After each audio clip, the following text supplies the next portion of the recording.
God, indivisible, with liberty and justice for all. Roll call, please. Mr. Shi, Here. Mr. Vishal Patel, Here. Ms. Peng, Here. Ms. White, Here. Mr. Romano, Present. Ms. Anjana Patel, Here. Mr. Lugo, Here. Mr. Ronak Patel, Here. Mr. Errico. Here.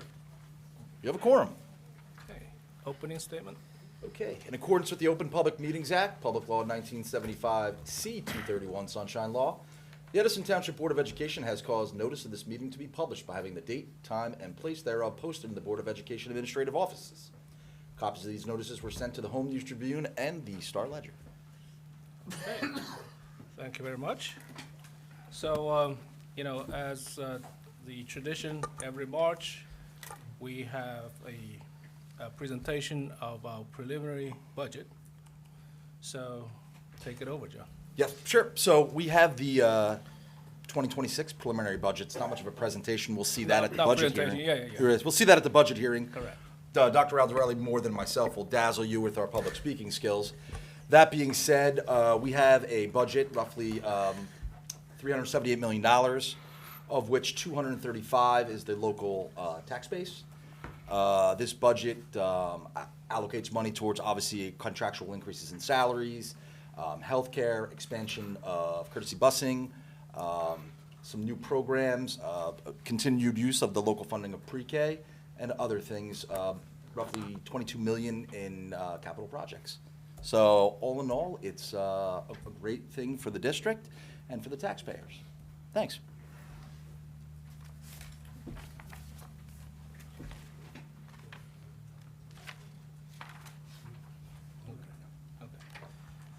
All right, so this is just a preliminary we sent to the state, and the final presentation will be in May, and we can make adjustments for for the final between now and May.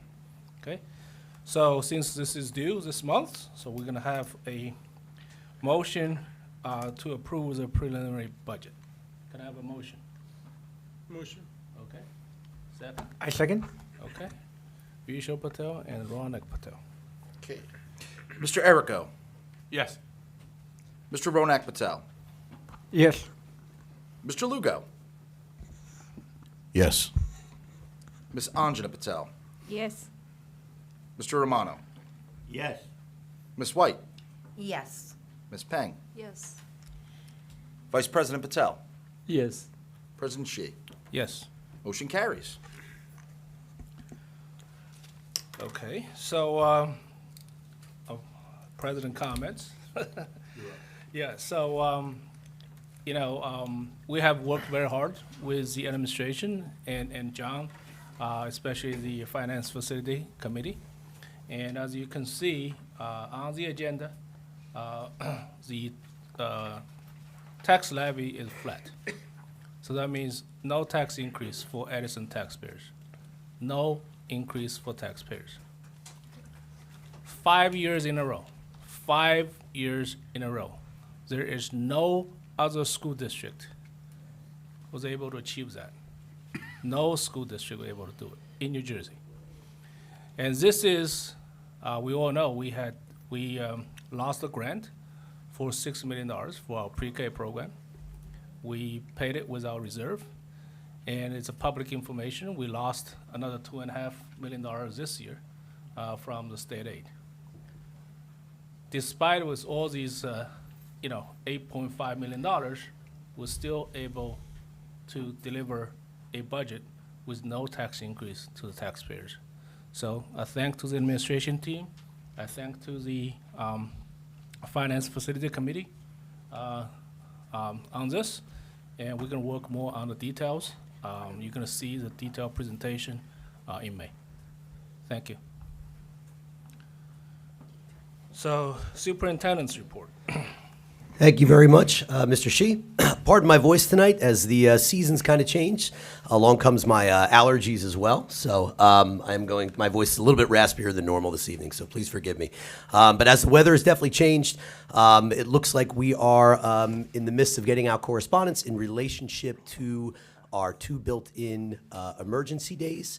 Barring any unforeseen circumstances, the district will remain closed on those days as scheduled within the calendar. It is the extension of spring break that following Monday, as well as the Friday before Memorial Day. Information in relationship to that will be forthcoming out of our office most likely tomorrow. A couple other pieces before I get into the agenda. I had the opportunity, one of the greatest, parts of my job is when I'm able to get out into schools, especially during Read Across America time. I was a former elementary principal, so I get right back into my wheelhouse with, riling up the kids and then leaving them for the teachers to kind of calm down at that time. It was one of my specialties as a principal, too. And then handing out, like, extra recess and all of that other stuff, too. All the things that you weren't supposed to do. I just want to thank all of our teachers, our building level administrators, and everybody that participated in the event, right? Not only fosters the love of reading, but just a great time to get in and out of classrooms. I want to kind of harp on and piggyback on what Mr. Shi said, Board President Shi said. We're in the midst of budget season right now. I would be remiss if I did not thank Mr. Toth and his team for the tireless work. He's usually relegated to his office, from January on. And has had multiple meetings in relationship to this. I want to thank the work of the Finance Committee meeting. I want to thank every principal, supervisor, assistant principal, anybody that's kind of contributed to the efforts for this year. And we will be doing a formal presentation in our upcoming meeting in April. Last but not least, always a highlight, subscription busing information went out on Monday, I believe, of this week. Information, and we will be periodically updating and reminding parents about the window and eligibility and things along those lines. I'm going to move on to the agenda items. We have a pretty light agenda for the board. We have our second reading of the policies from our previous board agenda, which were approved. These policies are in the final form and ready to roll for your approval. You have the approval of our HIB report for February. We also want to acknowledge a resolution that is on the board. April 2025 is Autism Acceptance Month, a time to foster understanding and acceptance of autism within the community, as well as celebrate neurodiversity. Moving along to the curriculum and instruction section, we have the approval of a few field trips that are there, as well as our professional development for our staff. We have our final section for this, which is our student services, the approval of our out-of-district placements, as well as one professional service contract for the board. And that will conclude my report, Mr. Shi. Actually, it'll conclude mine. I'm going to turn it over now to my colleague, Mr. Toth, for the finance resolutions. Thank you, Dr. Aldarelli. My section is pretty lean as well. We don't have, other than the standard, monthly financials and minutes, bills list, which is all there. No contract awards or procurement items at this time.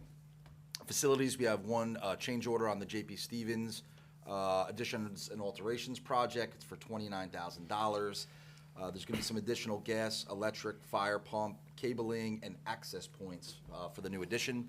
$29,000, it's going to be charged to the allowance, so there's no change in the contract, so that's great news. Grants, we are going to accept a new grant, so it's called the Project Lead the Way grant for $14,000 for JP. So thank you to all that applied for that. Mr. Cohen, Ms. Lopez, we appreciate that.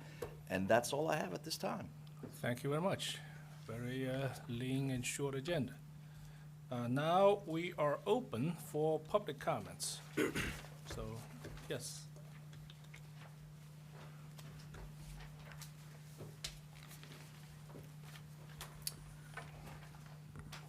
Good evening, Matt Revnak, President of the Edison Township Education Association, the ETA. I'm here to speak about the funding for our school system, including the 0% tax levy budget.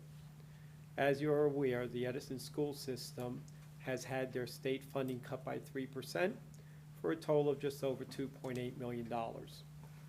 Prices for everything from basic school supplies to utilities are rising.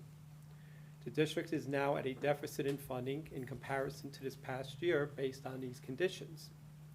This does not even include the unknowns that are occurring at the federal level with the cutting of the Department of Education, which occurred today, or executive order, and cuts in funding for breakfast programs, lunch programs, which I will address on Tuesday. The Board of Education has adopted a 0% budget for the past 4 years. I am also a taxpayer.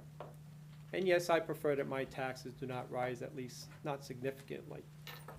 However, if you raise the taxes or a levy of $120, that comes out to 33 cents a day. I don't know anything I can buy for 33 cents.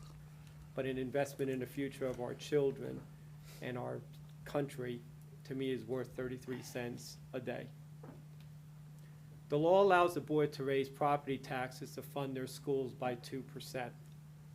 Had the board adopted even a 1% increase over the past 4 years, that would have brought an additional $25 million cumulative over that time.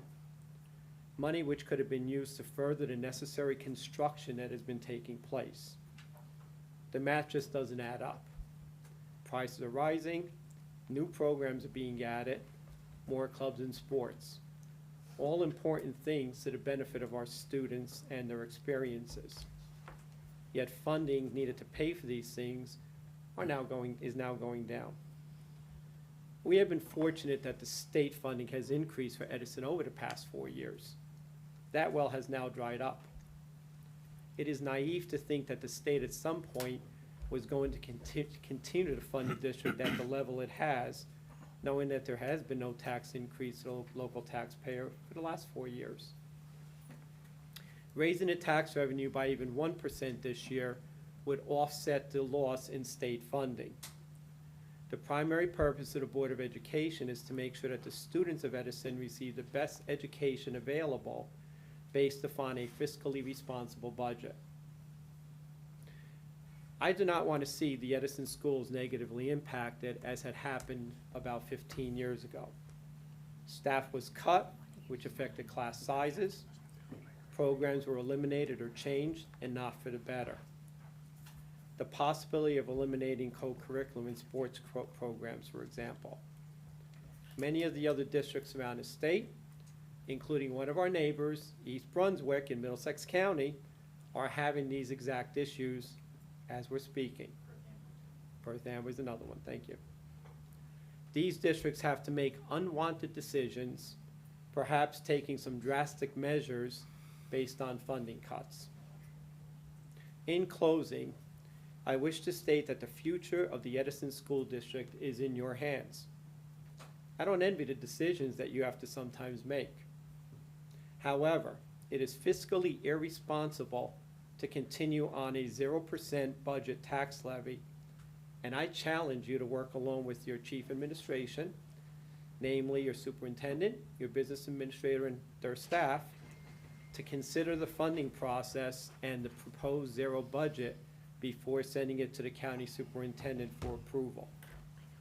Thank you for listening and for your consideration in this matter. And I would just like to ask, because I do have something else to say later, I like to say my minute and 50 seconds in case I need it later on. Thank you. But that one's not about the budget, by the way. Thank you. Thank you. So, you mentioned about, staff cut and the program cutting. It's not gonna happen. Okay? We tighten up our belt on some other areas, but not anything that our students experience.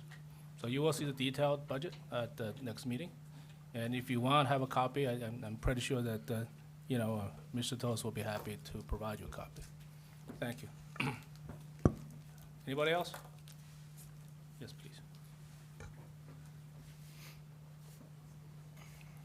Hello. Dear Edison Board of Education Name and members. address, name Oh, and address, I'm getting please. there. I'm sorry. I have a plan. Okay. Good evening, and thank you for your dedication towards the academics, emotional support, and safety for all the students of Edison. My name is Kim Lindley, a mom, a former teacher, and an Albin resident. Tonight, I would like to speak about rescinding Policy 5756 in lieu of the recent rulings that it is not mandatory and schools can choose to abolish it. Policy 5756 is a catalyst to separate the child from the parent. This evening, I would like to review Policy 5756 and the breakdown of the teacher-parent relationship. Policy 5756 is a school board policy that was suggested by Strauss Esme. Strauss Esme was the third party to interrupt school board policies mandatory. This was told by attorney Bruce Padula in the New York Post. The article, Common Sense Prevails in New Jersey, as school districts allowed to drop transgender student policy after a years-long fight by Kristen Fleming. This particular policy encourages students to make complex decisions as young as 5 years old without parental involvement. In schools, distributing aspirin requires parental authorization. Going on a school trip and even taking a photo requires parental authorization. Teachers are not required to inform parents of their child's gender identity. A separate folder is kept with the child's new gender and sent to the state. In the school, the student will be recognized by the new gender identity. Parents are notified that their child is being addressed as a new gender identity. The student is living a double life with parental knowledge. In addition, the school social worker is able to stand on behalf of the student when the parent will not be supportive of the new gender identity. How and when did the school become the moral fabric of a family? Policy 5756 does not causes division. This policy divides the teachers and the parents who are critical people lives. These two parties play a significant role on the child's development. When the teacher and the parents are working in tandem, students benefit. A recent article, The Long-Term Impact of Parental Involvement, Academic Success and Beyond, is based on findings of numerous benefits when a successful relationship is formed. More high school graduates, improved focus during lessons, more student participation, and more homework completions, to name just a few. Teachers are encouraged to have the clear communication lines with the parents due to all the positive outcomes. Policy 5756 breaks that trust that is required to have a solid teacher-parent relationship. When a teacher does not have to reveal important information about that child, how do you trust? When would a parent know when to trust a teacher? What signals does the child get when they're advised that they don't have to tell mom or dad? This is extremely concerning in the elementary years of the student. The mom and the teacher are the two most important people in their lives. The HIP harassment policy has been established to protect all students. They can use this policy when they feel they are being bullied in school. The HIP harassment is in place for all students, and therefore you can rescind policy 5756. In closing, please rescind policy 5756. Thank you for your time. Thank you. Anybody else? Yeah, you can go. It's public comments. My name is Tarendra Lakankar. I'm Edison District resident. I'm father of the son who is going to the middle school, now going high school next year. And I'm fighting this issue of equal opportunity for almost 1 year. And I had a meeting with a couple of people. I spoke to most of the board members. And I still follow there is no equal opportunity provided to the students of Edison. We are picking top 20% of students and giving them all opportunities. And those opportunities are also based on the grade, 5th grade, they're moving to 6th grade. Okay, you categorizing those based on their skill and 5th grade. Kids can learn any time in their life. People can, if I fall in love in mathematics in 7th grade or 8th grade, I can do better. But your classroom systems allow them, hey, in 6th grade, you have math, prime algebra, then 7th grade, algebra 1 and geometry. What happened if kids cannot learn? So that's one issue I'm fighting for from last 1 year, and I'm disappointed with the administration that even I'm sending multiple emails, there's no response from your office. You mentioned that, okay, let's talk, schedule a meeting. I send them emails, but there is no response from your office, and almost 1 year.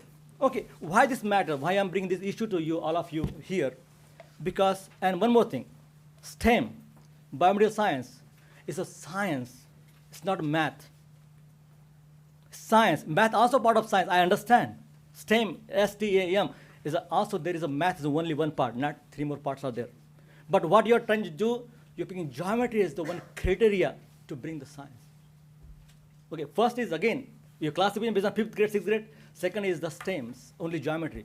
Can we rethink on that admission process? Okay. Third thing, we are living Edisons. I just for 2 minutes, so 3 more minutes. We are living Edisons. We are a lot of wealthy peoples, lot of poor peoples, big diverse ground. Lot of people goes to different classes. We have a lot of classes here, geometry, mathematics, right? What about those children whose fathers are not enough money to pay the tuition fee? $200 per month is the tuition fee cost for learning mathematics. Can we think of that children also? Or we only become schools for wealthy kids and give the chance for STEM academy or biomedical science? Fourth things, your placement, again I brought you issue that your placement, why not give chance at, because high school is a one step, big step for every children. Can you give chance to equal up with all the students? Take a test, everybody. And wherever you want to go for that. Not from beginning, hey, 6th grade, you have prime algebra, 7th grade, algebra 1, 8th grade, geometry, then only get chance. Can you think on that directions? I mentioned final spending. Last, I mentioned briefly that late blooming students. Students can learn anytime. Anytime they fall in love with subject, they can do much better in that subject. So can you think on that direction also? So, my request that what I'm asking for a STEM and biomedical science program, allow larger pool of students to give the test. I'm not asking to increase the number of students for that particular programs, but allow everybody to apply for them. Take a test, then select.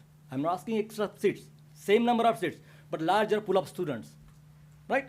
Second thing, reviewing see this policy might help to the inclusion of everybody, whether wealthier kids and poor kids.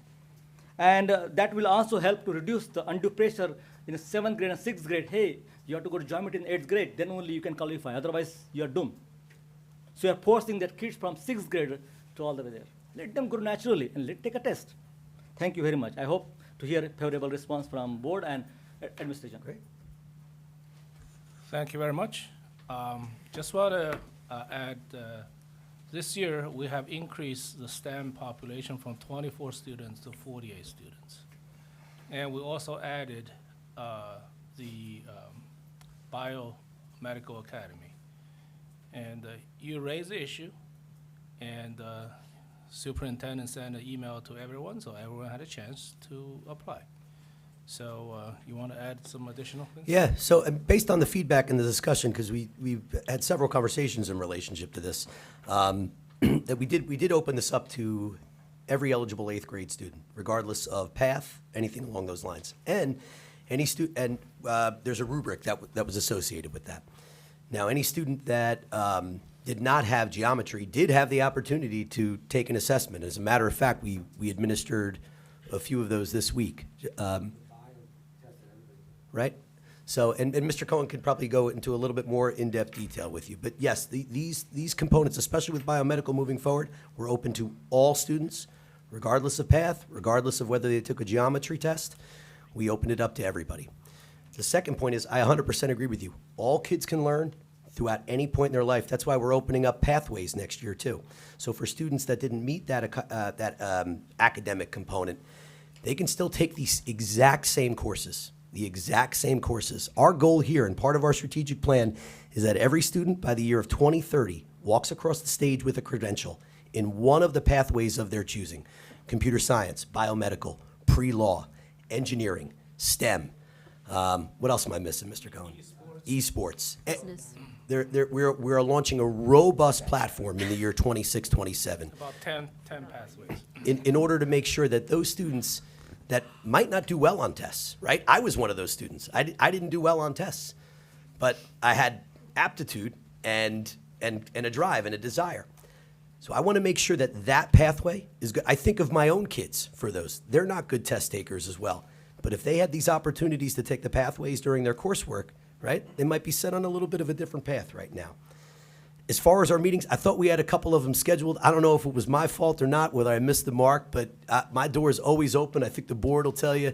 So I would definitely love to continue the conversation in here. I've got a really bright guy in Mr. Cohen in relationship to these components of the pathways. But I agree with you. We're moving forward with equal access.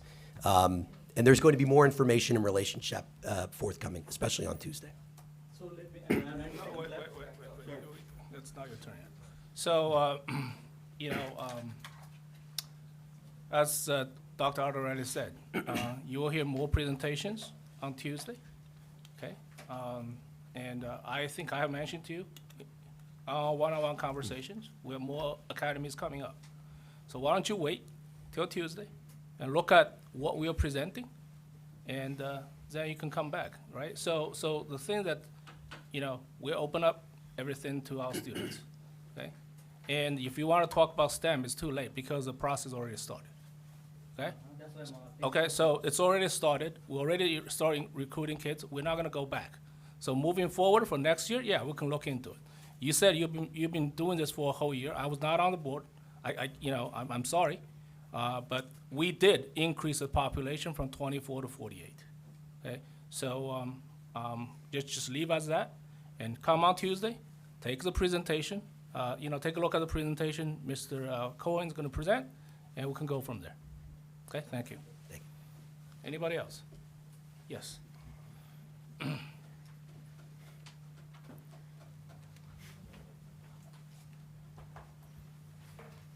Anthony Mara, 5 Coletto Court in Edison.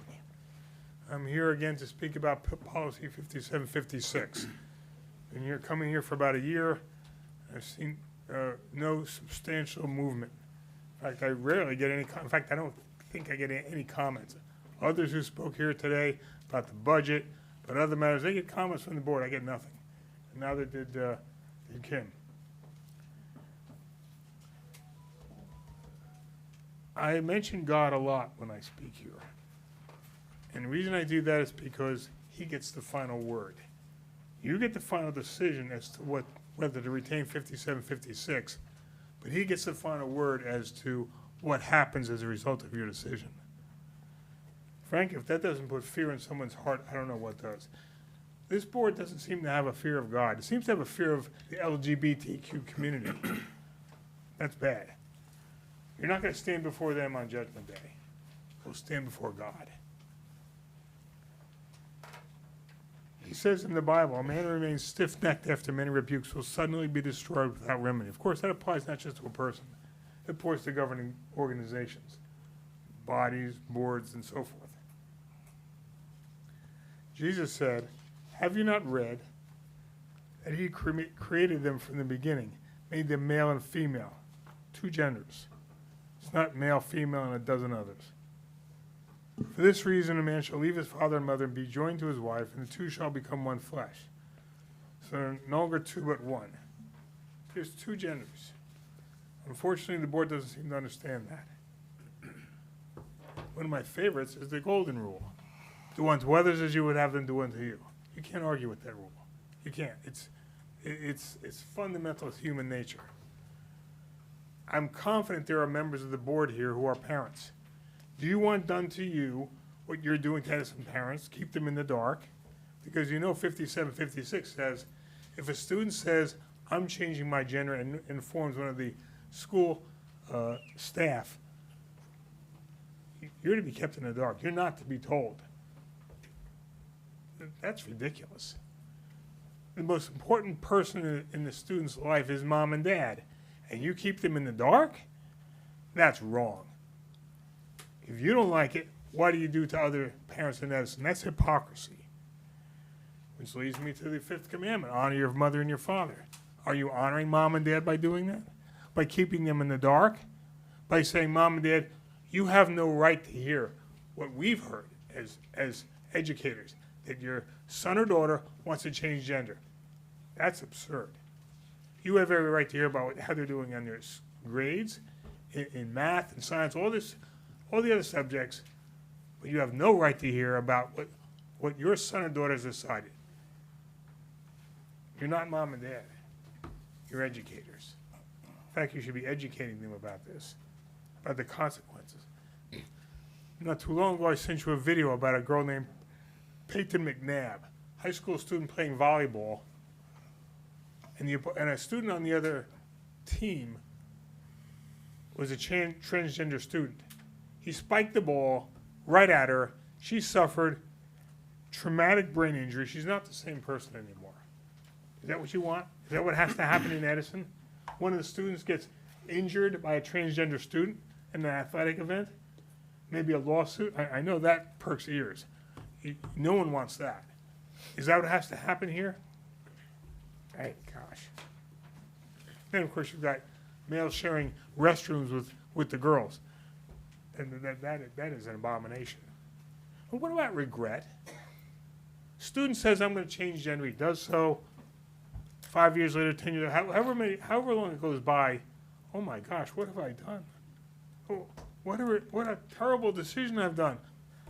I can no longer have children, or the likelihood of happening is substantially reduced. What are you going to say to that student? We gave you what you wanted? Is that what you say to the student?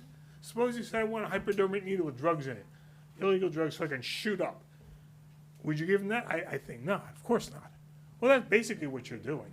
Because that student is taking hormone blockers, maybe has had surgery to alter his or her body, including reproductive organs. He can't have children anymore. She can't have children anymore. What are you going to say to that student? He comes back 5 years later, 10 years later. Why didn't you stop me? We gave you what you want. Is that what you're going to say to him? Oh, my gosh. Then, of course, there's, unfortunately, the tragic reality of increased suicide. Even the LGBT community doesn't deny that. And I remember at the October meeting, many of the LGBT community testified to that. And it is tragedy. But keeping 5756 does not stop that. If anything, I think it increases it, because the statistics show the increase of suicide is there for the LGBT community. You need to wipe out this policy. Abolishing 5756 does not transgress New Jersey law. New Jersey law against discrimination remains in effect. What you need to do is to adopt a policy where a student is counseled about the consequences of trying to change the gender. Please abolish this policy. Please abolish it. You'll be blessing the Edison Township and the students. Thank you. Thank you very much. Anybody else? Public comments? Yes. Oh, wait, do we have a first-timers? Yes, Charlie. Sorry. You can come back after first time. Now we know what the union writes. You know, we share time here because it's all, in the end, it's all about the kids. I'm still trying to make up my time at the podium for Missing January. Charles Ross, Principal, Edison High School, 50 Boulevard of the Eagles.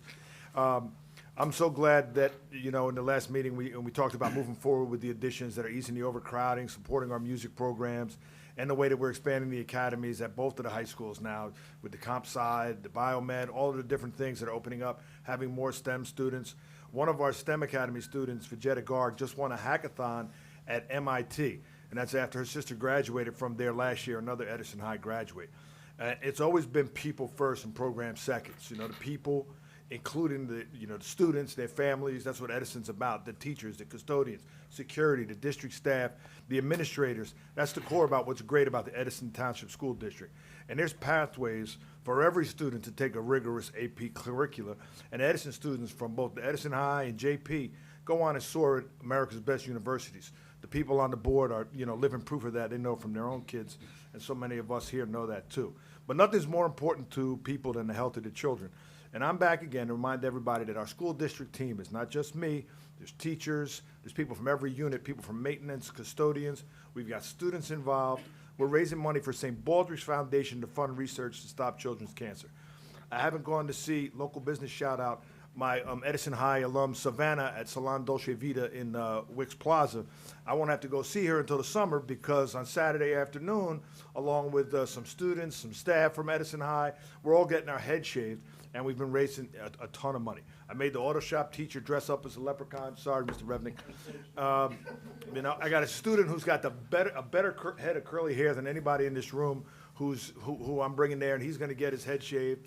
And when you guys see me next Tuesday at the board meeting, aside from telling you what's great about Edison High, you're going to see me clean shaven, and hopefully I'll be able to tell you how much money as a team we all raised to fight children's cancer. So please, give as you can. There's nothing more important, than our kids, and I know that's why we do all of this stuff. The QR code is at the podium, or you can check it out on the way out. Thank you, guys. Thank you, sir. Anybody else? Okay, right.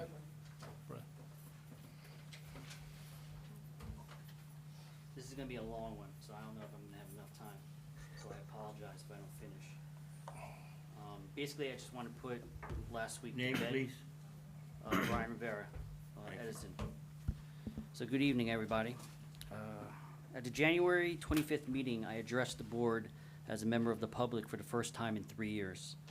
I stated that it had been a long time since I had compared what the public sees on the agendas to what the Board of Education sees. I then asked the board a question: is the bill's list considered privileged information? I inquired because I couldn't find it online when I searched for it. Jerry responded by stating that the bill's list is not privileged information, and emphasized twice to me that you had nothing to hide. Since January, I've repeatedly stated at Board of Education meetings that sharing the bill list with the public before board approval is crucial for transparency, accountability, and community trust. Providing access to this information in advance allows taxpayers to review how their money is being spent and voice any questions or concerns before final decisions are being made. At the end of last month's meeting, Mr. President, you launched a tirade filled with spin and name-calling, defending Vishal Patel, your Vice President and Chair of the Finance Committee, who supported your bid for President. To remind everybody, Mr. Patel sued the board after rightfully refused to cover his personal legal fees, costs incurred due to his own actions and actions as a board member. Despite multiple requests, the board rejected Mr. Patel's attempts to use public funds for what we believe was inappropriate expenses. I want to remind the public that rather than covering his own legal costs, Vishal Patel dismissed his lawsuit, hoping that the newly configured board would rule in his favor. And that's exactly what happened. Members of this new board concealed a payment within the bills list, which the public had no access to, in an attempt to slip one by the goalie, and it was successful. While it was presented as routine business, the reality is that this was a political payback. This raises serious concerns about potential backroom deals, including influencing board decisions. People often distort the truth, push their own agenda, but let's focus on the facts. Vishal Patel has a well-documented history of missing committee meetings and Board of Education meetings, as recorded in official minutes which are publicly available for verification. Notably, he was absent for a meeting while traveling to India for a hair appointment, and missed another while skiing on vacation, where he sustained a hand injury. However, despite his injury, he made sure to attend a reorganization meeting where he sought position as board president. After failing to secure the presidency, his attendance at subsequent meetings noticeably declined. Based on this information, the board president, Biral Patel, invoked policy 0145, which allows for the removal of the board member who misses 3 consecutive meetings with good cause. He met individually with board members to advocate for Vishal Patel's removal. Concerned about potential backlash from his community, Biral Patel asked Vice President Joe Romano to lead the process, believing it would not reflect well if one Indian board member removed another from an elected position. Romano carried out the request while Biral Patel continued meeting with members to discuss Vishal Patel's character, actions as a board member, and attendance worker, seeking for support for his removal. At the last board meeting, I was encouraged to file an OPA request regarding the situation. I thank you, Jerry, for the suggestion, and it led me to some information I wasn't previously aware of, and some of which was quite revealing. One of the key documents that I obtained was the email exchange between Vishal Patel and Biral Patel, which Vishal asked Biral to speak with our attorney, and Biral essentially questioned why.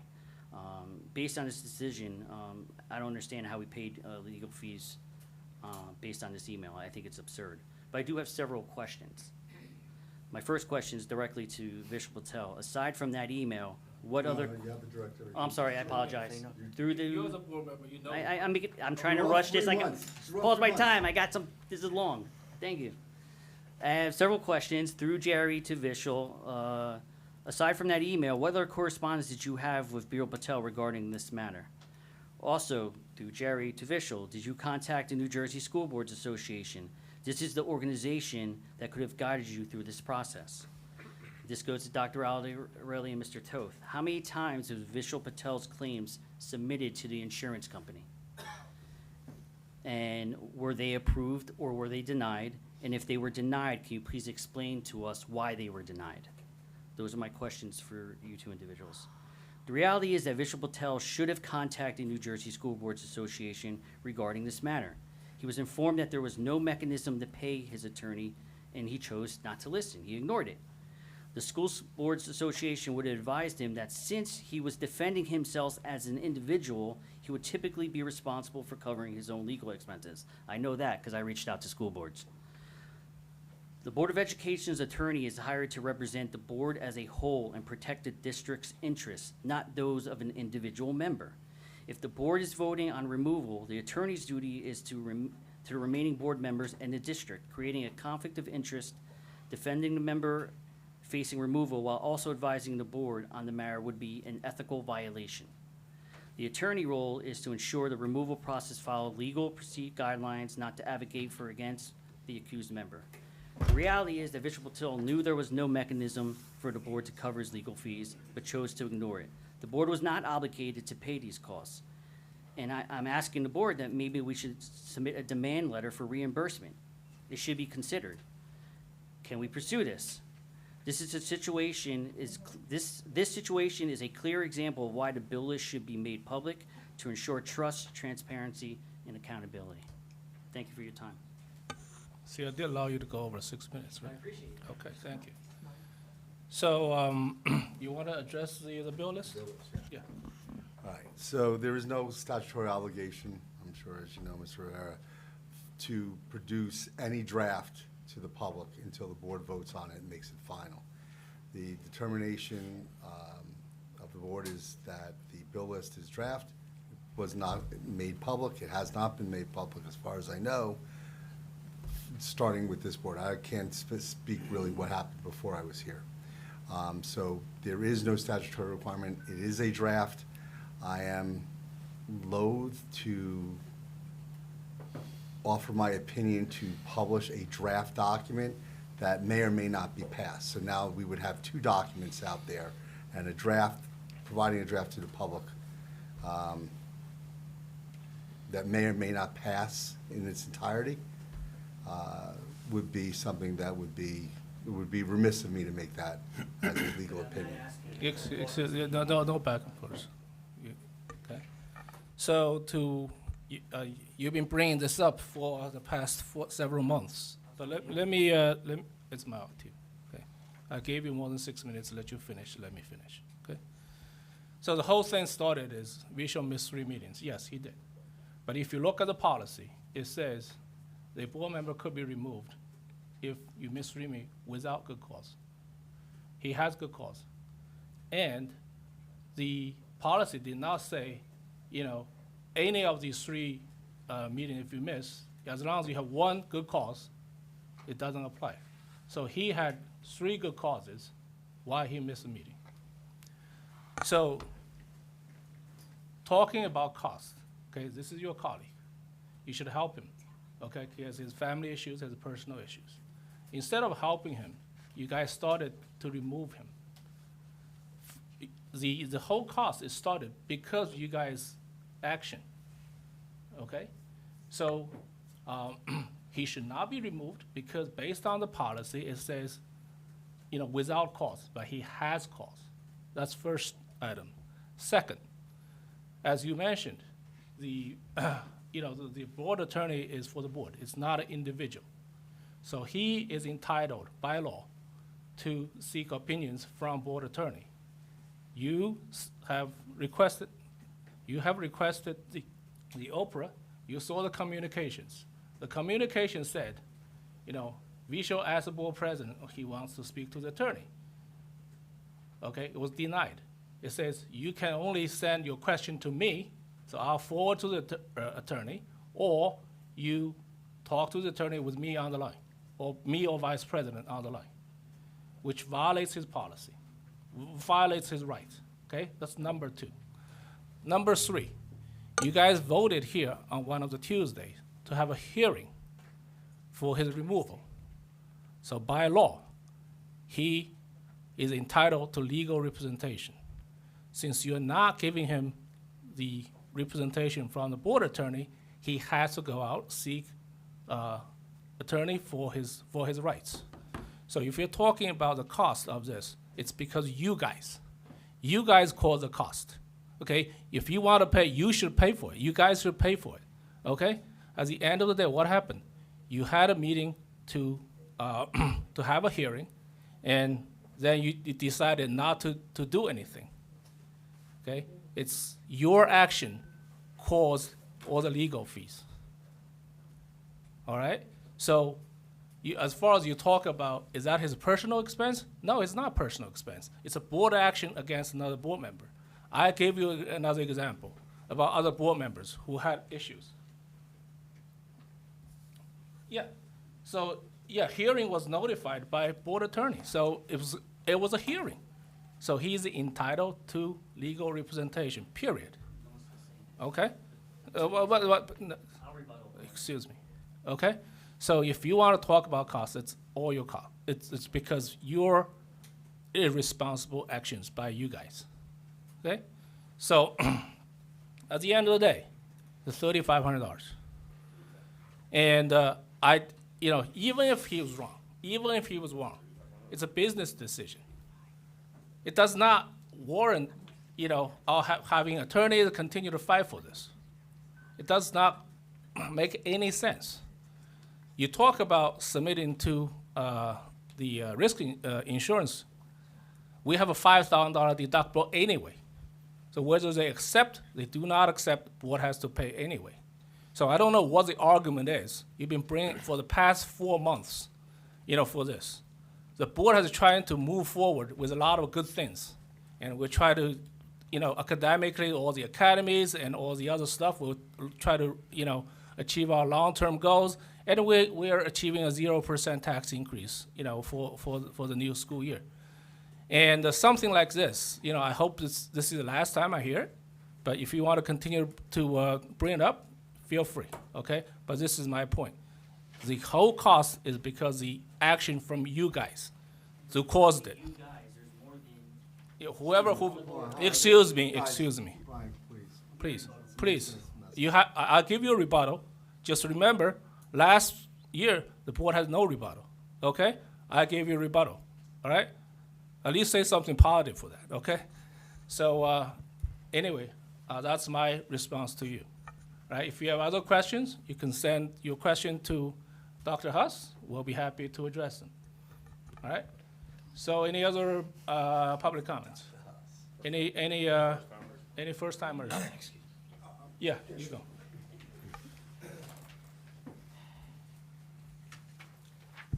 Anthony D'Amron, Wiley Ave.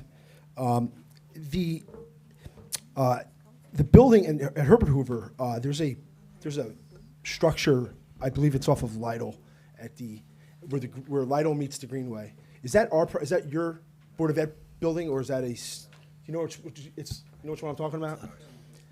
It's like an old building, No, why small. don't you continue? Yeah. So that was the first question. Second question or suggestion regarding Hoover. I was recently at a council meeting about a week or so ago, and I brought this up to the police officer that was there, captain or lieutenant, regarding the traffic at Hoover. And I know the administration at Town Hall wants to eminent domain or basically widen the road, which I think is not going to do very much. I brought up the suggestion of if they decided to not allow any vehicle to make a left or a right down Jackson Avenue for, let's say, an hour in the morning, an hour in the afternoon, instead route all the traffic to Coolidge and Hoover Ave, which then goes to Wagner, left onto Wagner, and it goes right into Hoover. And then what you do is basically, buses could go right around basically around that U, and then right down Jackson Avenue. And no traffic will come that way. So I don't know if that's possible. They like the idea. The traffic guys, I don't know with tractor trailers, I don't know how you would work that out, but they're going to look into it. I don't know, something maybe to follow up on.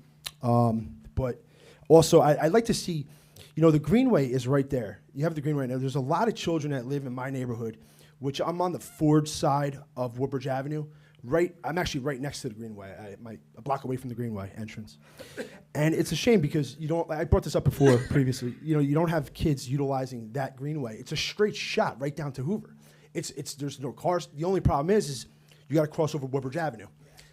So if you had a crossing guard at that location there, you would have a lot of kids, you know, and you would eliminate a lot of cars and traffic, you know, vehicle traffic that will, you know, would help out with the traffic over there instead of, again, taking people's property. But I have another suggestion as well. I'll save that for another day, maybe next week. But just a couple things. That's it. Thank you, Board President. Okay. Thank you, Anthony. We'll look into this property and just make sure, but based on, you know, the feedback from the folks, it does not belong to us, but we'll look into it. And yeah, it's a good suggestion of using the greenway just to come to school. But you know, nowadays that you know, parents want to drop their kids right in front of the school, right in front of the building.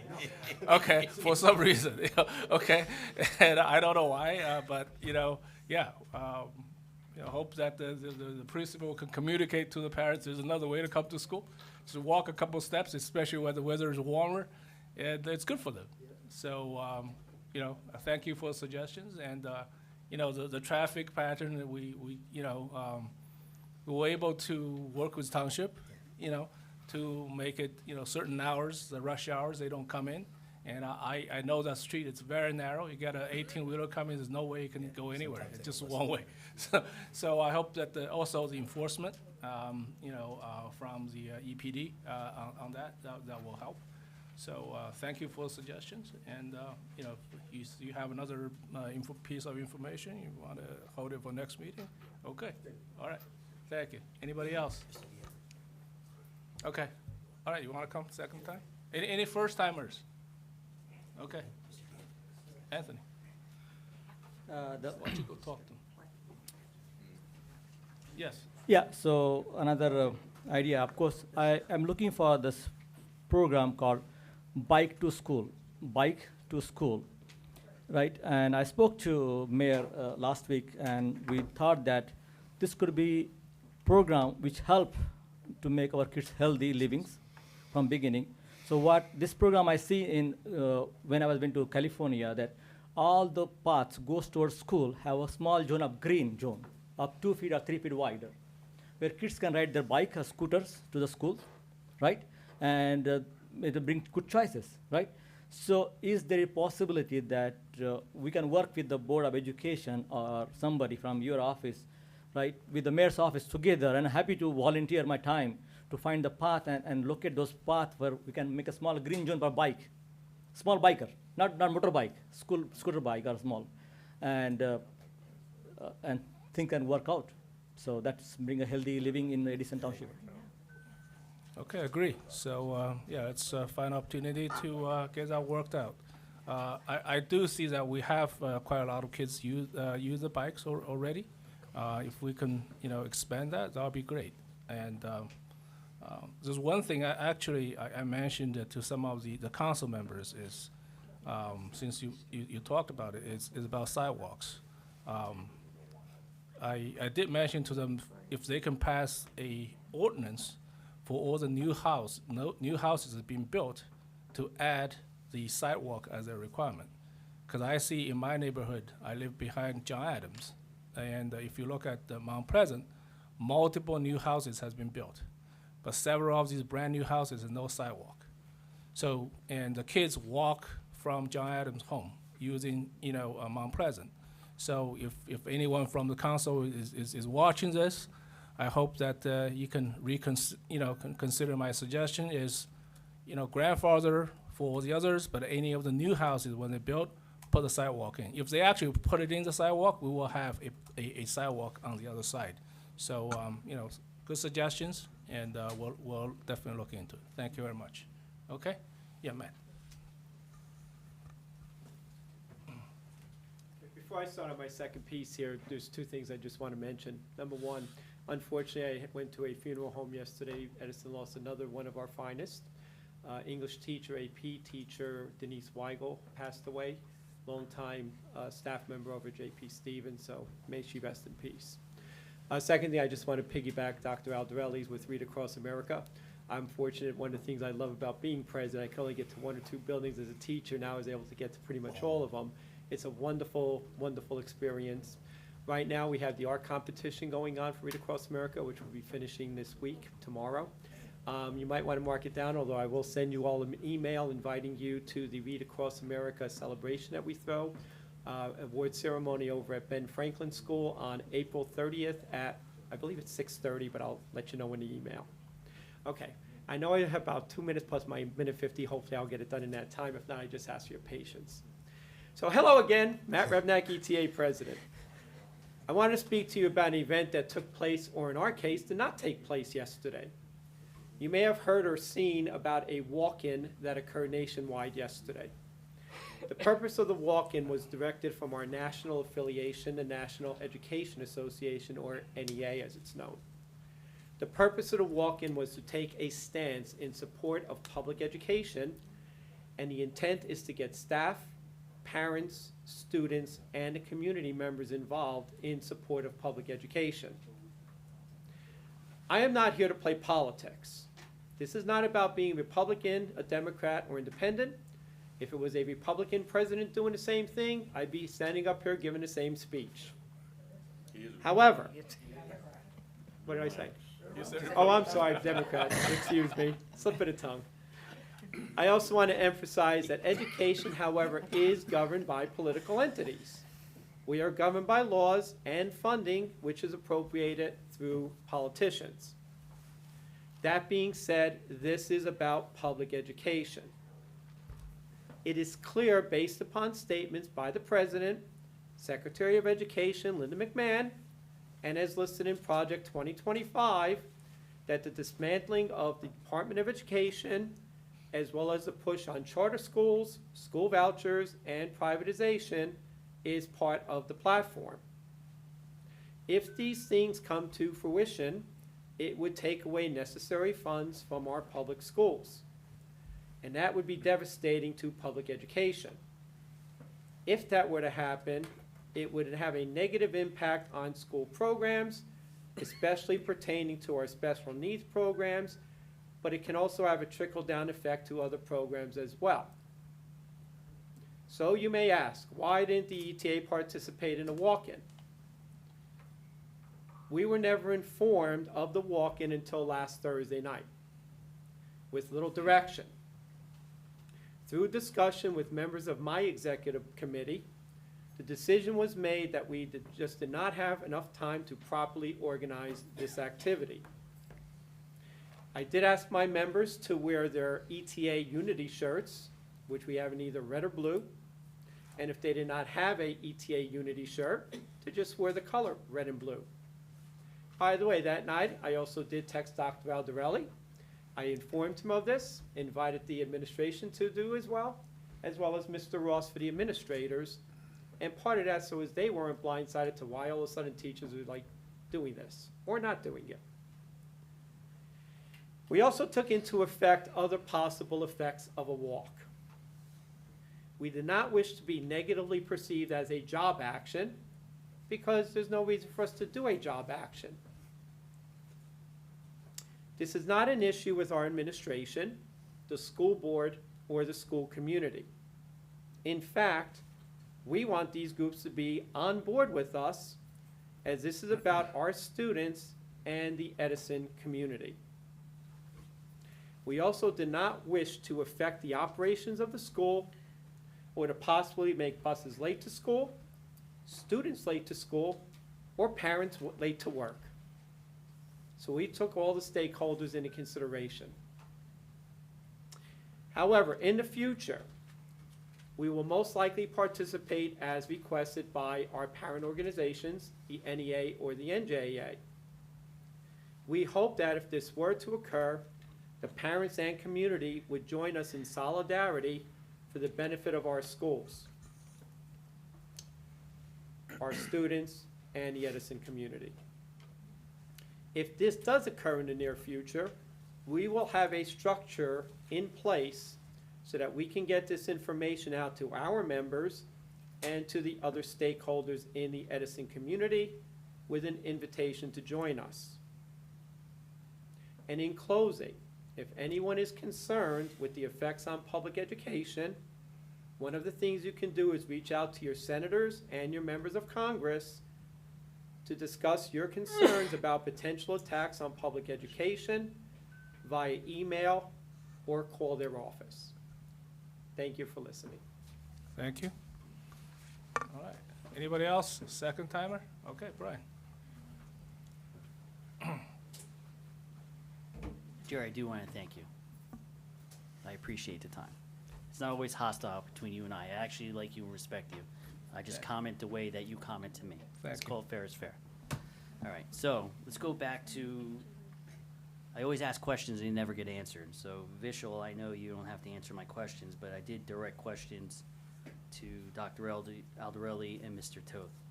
Again, how many times was Vishal Patel's claim submitted to the insurance carrier? Were they approved or were they denied? And if they were denied, can you please explain why? And now that I have time, I'm gonna continue speaking about something else now that I have time. It's a But rebuttal, right? Rebuttals. it deals with the same thing, but now I Okay. got more time to finish, so I appreciate the time. At last, again, deals with the bills. We were talking about money. So at the last Board of Education meeting, the amounts of legal fees that were accrued by board members was discussed. There was a bill for $6,480.50. It was mentioned, and it was linked to Mr. Romano. While there was another bill for $22,129.01, but there was no name mentioned without specific association.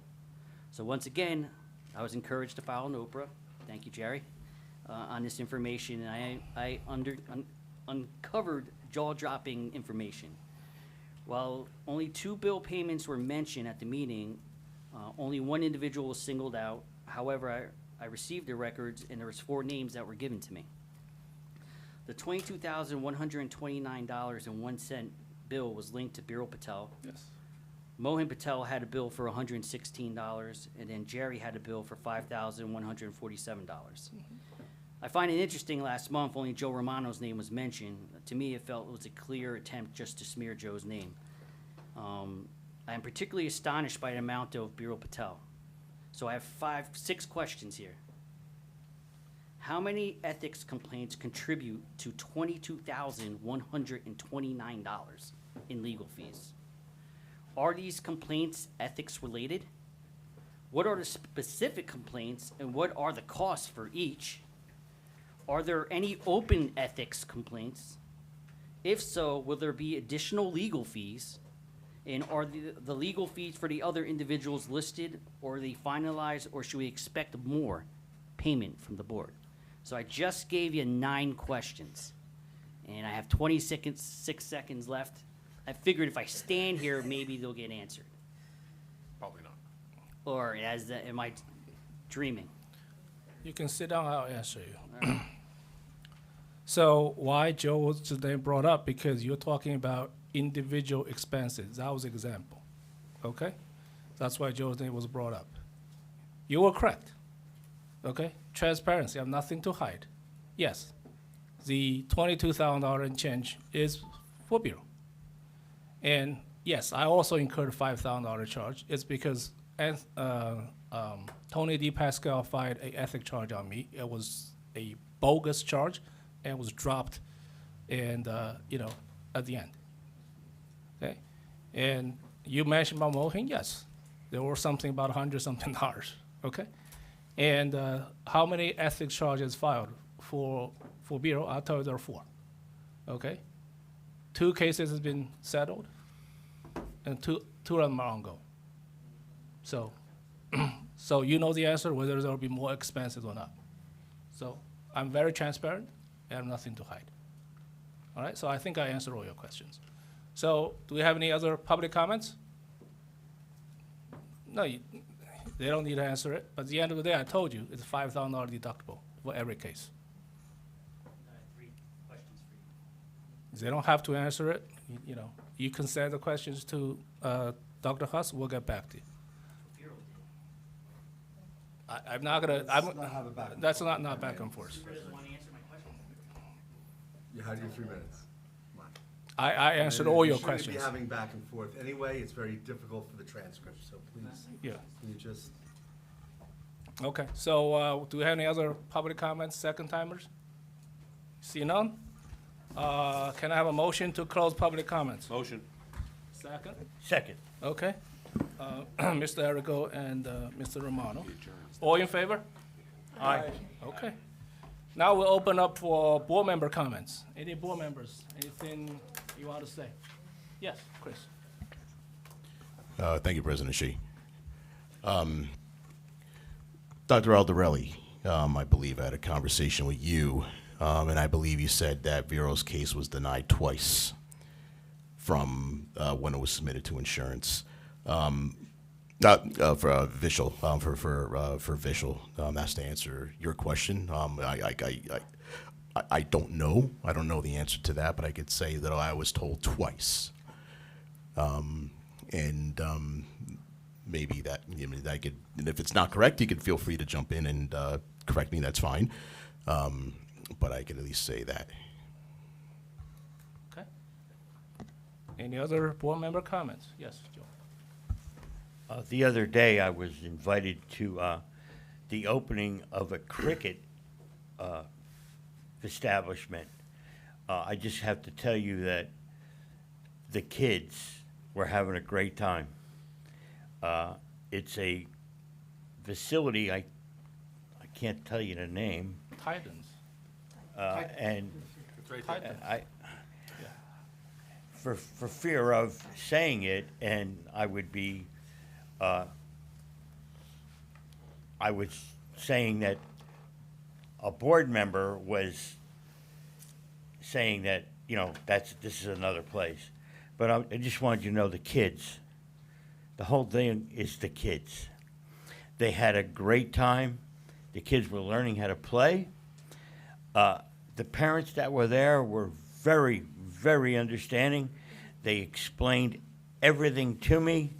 And Dr. A, if there's any way that our students, could use those facilities, transportation from the schools, not for nothing, kids to learn how to play, that's a great thing. I know that we have facilities that are under construction right now, or sports fields. And I know for a fact that, not for nothing, if maybe once a week or what have you, maybe we could work on that as, something that we could do. I'm telling you, that to me is a great program. The Edison Jets, I just wanted you to know that that facility is almost ready. The field is almost ready. And maybe we could reach out to them, or they could reach out to us for a little help. They might need a little help getting some things together. Number three. I'm sorry, Jerry. The North Edison Library, right now, has been moved to Oak Tree Road. It's right across from the old Edison family restaurant. That construction's probably going to go on for about 17 months. Okay, they're expanding the walls and everything. It's going to be a great asset to the town. Also, the main library, they're having some issues over there where they're actually remodeling one floor of it. That one floor is almost done. So I just want you to know, Doc, they're doing a great job. And as far as I know, according to the information I was given, there's no cost overruns. I mean, that's a big thing, okay? And I just want everybody to realize, if you can, call up, go on the website, and get a library card. I mean, reading, that old saying, reading is fundamental, but we have libraries. We have facilities that students could use. So please, get a library card, visit the library. You'll really be surprised at what we do and what we're going through over there at the expansions. Thank you, Mr. Shi. Thank you. Thank you. Anybody else? Ginny. Okay, I'll be quick. All right, we went to, I was invited to, and so were the other board members, to Herbert Hoover Middle School for their Youth Participating Action Research. It's YPAR. Okay, and they had a group of students there that had questions, and they fielded them with Senator Deignan, who was so generous with his time and his stories of his past. And, you know, but the questions that these students came up with were really amazing. They asked very, very important questions. And, you know, and he took the time with each and every one of them and, you know, explained and added and tried to guide them in the right direction. It was well worth the time. I think we were there maybe, what, an hour, hour and a half? It was worth every minute, you know, and I would be so happy to go again to see, you know, what they're going to come up with next. It's a new group, and, you know, if we get invited again, you should really try and make it. The other thing is, I went to Edison High School's play. They did the Addams Family, it was a musical. And I wish you could have been there. I mean, our students are so, so talented. I mean, they were just great. I enjoyed that so, so much. And the music pit, the people that are in that pit are either alumni, teachers, you know, that are on their own time, friends of teachers. And it was just beautiful. The show was great. And, you know, it had to be so successful for them. And lastly, I was at Edison High School again, and that was last night. I went for their varsity awards for winter sports. And, you know, it's amazing. Our programs are so, so good. Our athletes are incredibly talented. You know, we have so many state qualifiers and, you know, and beyond. And, you know, it was, you know, I just love going there to see what a good job they all do. And it was good. But everything I did was on the south end, sorry. Next time I'll go to the north end. It's closer. I'll It's try closer and share than- myself, you know. Okay, it's I'm closer. waiting for J.P. Stevens' play to come to Edison High School because, you know, we're under construction. Yes, yes. You know, so, but Edison High did great, you know, but thank you. Thank you for listening. Well, Mr. Ross echoed your assessment. Oh, next Thursday and Friday, JP is Next at Edison Thursday High. and Okay. Friday? Mr. Sheen? Yes. I'm yes, sorry. Yes. I don't see anybody's hair shaved.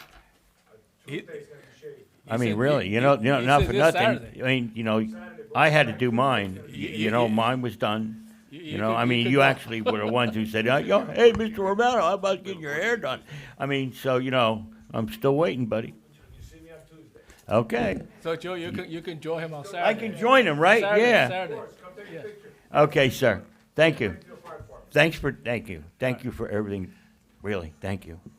Okay. Anybody else? Okay. So, to answer your question, Mr. Lugo, as I mentioned, that there's a $5,000 deductible.